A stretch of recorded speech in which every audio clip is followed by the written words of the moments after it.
and see several steps into the future. Impatience, on the other hand, only makes you look weak. It is a principal impediment to power.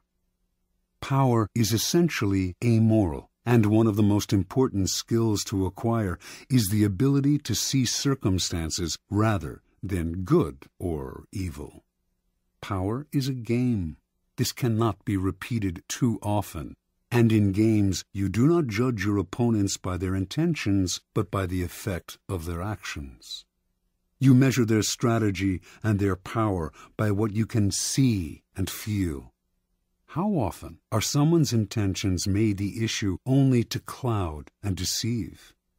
What does it matter if another player, your friend or rival, intended good things and had only your interests at heart, if the effects of his action lead to so much ruin and confusion?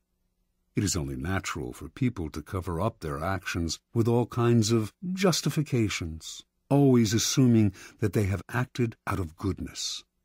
You must learn to inwardly laugh each time you hear this, and never get caught up in gauging someone's intentions and actions through a set of moral judgments that are really an excuse for the accumulation of power.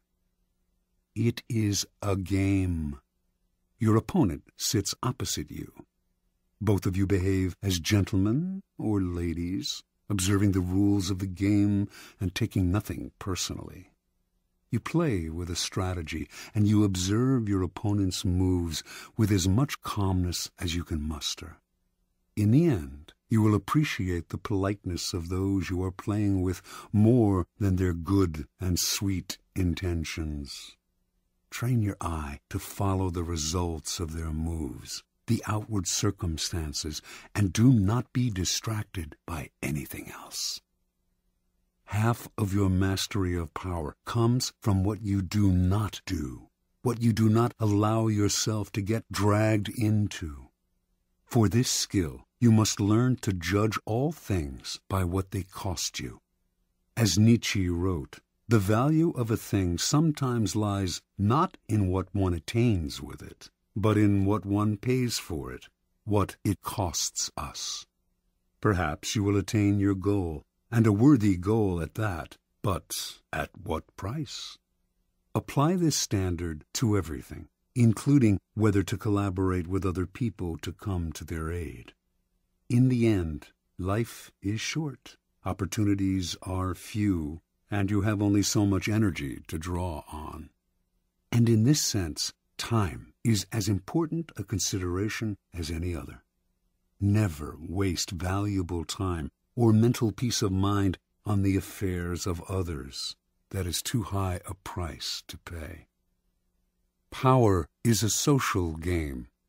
To learn and master it, you must develop the ability to study and understand people.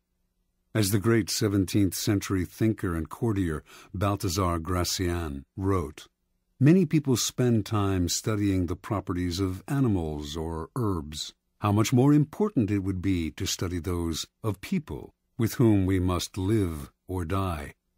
To be a master player, you must also be a master psychologist. You must recognize motivations and see through the cloud of dust with which people surround their actions. An understanding of people's hidden motives is the single greatest piece of knowledge you can have in acquiring power. It opens up endless possibilities of deception, seduction, and manipulation. People are of infinite complexity, and you can spend a lifetime watching them without ever fully understanding them. So it is all the more important, then, to begin your education now. In doing so, you must also keep one principle in mind. Never discriminate as to whom you study and whom you trust. Never trust anyone completely, and study everyone, including friends and loved ones. Finally, you must learn always to take the indirect route to power. Disguise your cunning like a billiard ball that caroms several times before it hits its target. Your moves must be planned and developed in the least obvious way. By training yourself to be indirect, you can thrive in the modern court, appearing the paragon of decency while being the consummate manipulator. Consider the 48 Laws of Power, a kind of handbook on the arts of indirection. The laws are based on the writings of men and women who have studied and mastered the game of power. These writings span a period of more than 3,000 years and were created in civilizations as disparate as ancient China and Renaissance Italy. Yet they share common threads and themes, together hinting at an essence of power that has yet to be fully articulated. The 48 Laws of Power are the distillation of this accumulated wisdom, gathered from the writings of the most illustrious strategists, statesmen, courtiers, seducers, and con artists in history. The laws have a simple premise. Certain actions almost always increase one's power, the observance of the law, while others decrease it and even ruin us, the transgression of the law. These transgressions and observances are illustrated by historical examples. The laws are timeless and definitive. The 48 Laws of Power can be used in several ways.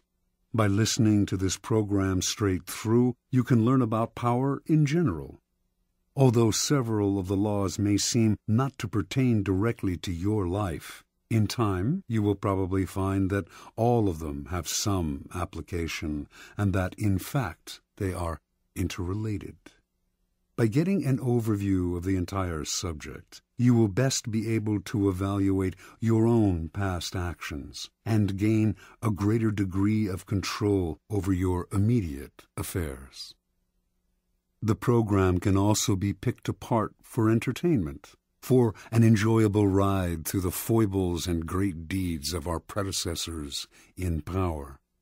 A warning, however, to those who use the program for this purpose: it might be better to turn back. Power is endlessly seductive and deceptive in its own way. It is a labyrinth. Your mind becomes consumed with solving its infinite problems, and you soon realize how pleasantly lost you have become. In other words, it becomes most amusing by taking it seriously. Do not be frivolous with such a critical matter. The gods of power frown on the frivolous. They give ultimate satisfaction only to those who study and reflect, and punish those who skim the surfaces looking for a good time.